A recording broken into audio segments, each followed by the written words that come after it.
histoire, même si elle est pas finie, elle a quand même bien commencé parce que j'ai 30 ans.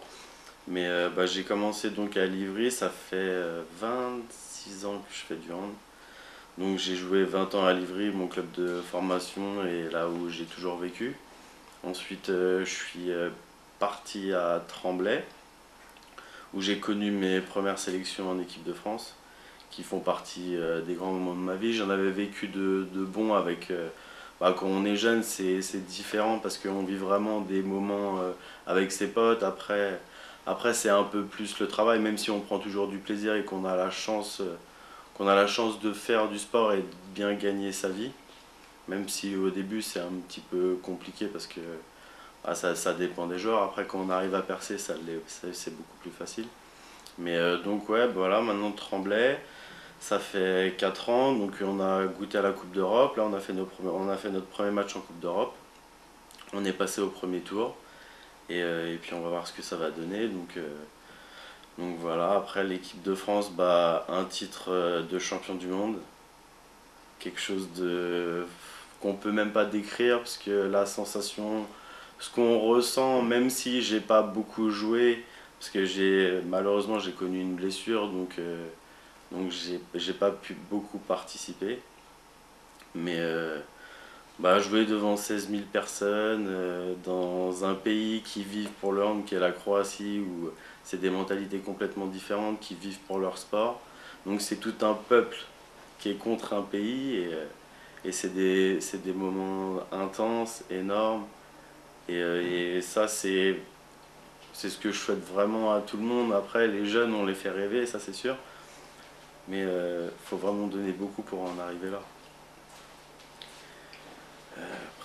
Ah bah, alors, sinon, tu as gagné d'autres titres?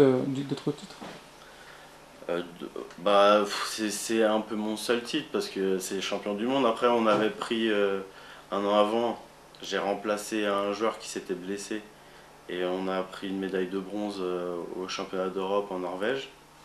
Donc c'est là où où j'ai goûté à la grande compétition. C'était pour moi une découverte. Entre-temps, j'ai fait la prépa des JO, donc j'étais vraiment dans le groupe. Faire toute une préparation justement pour un événement comme les Jeux Olympiques, on y croit jusqu'au bout, mais bon, la concurrence a fait que j'ai pas pu faire les Jeux Olympiques. Mais bon, c'est comme ça fait partie du sport et c'est comme ça, il y a la concurrence. Quand on fait partie de l'équipe de France, il y a beaucoup de bons joueurs, il y a beaucoup de bons joueurs en France, donc c'est comme ça. Donc là, justement, il y a les Jeux Olympiques qui arrivent en 2012. Comment tu vois l'équipe de France? Pour moi, l'équipe de France, de toute façon, c'est la meilleure équipe du monde. À chaque poste, pour moi, on a presque le meilleur joueur du monde à chaque poste.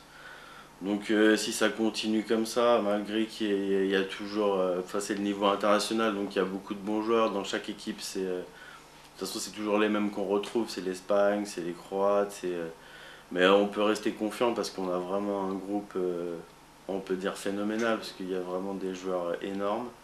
Et j'espère que je serai toujours là. Maintenant, on verra, on prend au jour le jour parce qu'on ne sait pas ce qui peut se passer. Alors, tu as choisi donc d'être un des parrains des sites, du site internet Sport and Live. Qu'est-ce que tu penses de ce concept?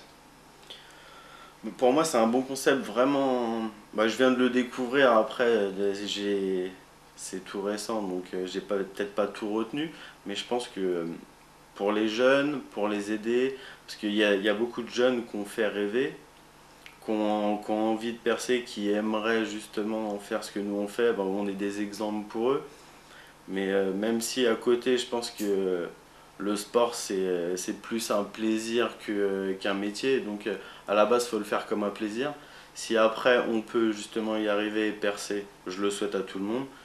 Mais je pense que c'est vraiment un bon concept que vous allez développer. Déjà pour les jeunes, je pense que ce qu'il faut, c'est pas griller les étapes, c'est déjà prendre le plus grand plaisir à faire du sport tout en assurant ses arrières. Parce que le sport à la base c'est quand même un plaisir, mais garder les pieds sur terre et travailler, ne pas lâcher parce qu'il y aura des moments. Il y aura des moments durs, il y aura des moments faciles où tout va bien se passer.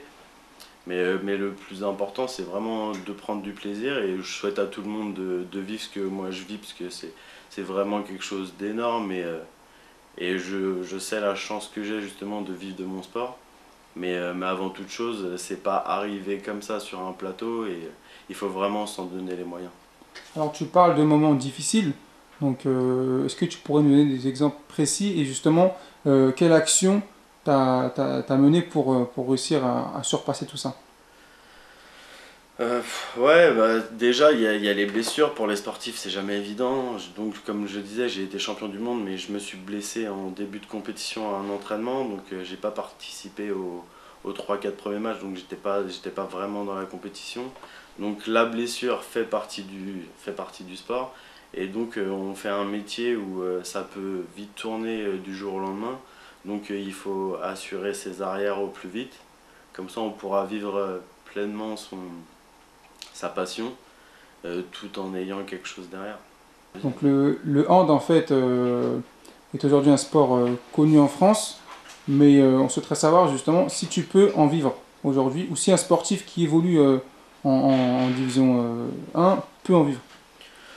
On peut en vivre, après après notre carrière, il faut faire quelque chose, il faut trouver une reconversion, parce qu'on peut bien vivre, on a du temps libre, mais sans en avoir trop, parce qu'on on est des sportifs, donc tous les week-ends on est en déplacement, on peut pas vraiment en profiter.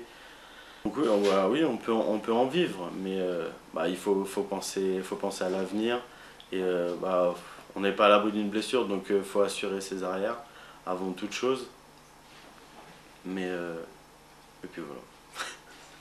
Bon bah merci Sébastien de nous avoir reçus et à bientôt pour un prochain interview. Merci à toute l'équipe de Sport and Live. Merci. Pour tous les amateurs de sport, venez sur Sport and Live.